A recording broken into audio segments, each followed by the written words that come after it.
মুসলমানের বাৎসরিক ঈদ দুইটা, আর একটা আছে সাপ্তাহিক ঈদ। মুসলমানের সাপ্তাহিক ঈদের দিন হইল শুক্রবার। যখন কোনো উলামায়ে কেরাম বুজুর্গানে দিন বর্ণনা করেন যে মুসলমানের বাৎসরিক ঈদ দুইটা, বৎসরে দুইটার বেশি কোনো ঈদ ইসলাম ধর্মে নাই, রাসূল বলেননি, আল্লাহ হুকুম দেননি, তখন কিছু লোক আছে তারা বলে তাকে বৎসরে দুইটা ঈদ কথা ঠিক না, 52 শুক্রবারে 52টা ঈদ, আর ঈদুল ফিতির আর ঈদুল আজহা আরও দুইটা হইল 54টা ঈদ, বৎসরে 54টা ঈদ।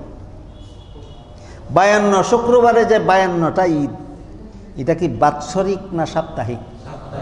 আর রসুল যে বলেছেন বৎসরে দুইটা ঈদ, এটা কি সাপ্তাহিক না বাৎসরিক? তুমি দুইটারে খিচুড়ি বানাও কেন? দুইটারে খিচুড়ি বানাও কেন? সাপ্তাহিক ঈদ 52টা, বাৎসরিক ঈদ দুইটা। সারা বৎসরে 52 শুক্রবারে 52 ঈদ, এটা বাৎসরিক ঈদ নয়, এটা সাপ্তাহিক ঈদ। আর বাৎসরিক ঈদ আল্লাহ রসুল বলেছেন আল্লাহর পক্ষ থেকে মুসলমানদের জন্য বাৎসরিক ঈদ দুইটা ধার্য করে দেওয়া হয়েছে, একটা হলো ঈদুল আজহা আর একটা হলো ঈদুল ফিতর।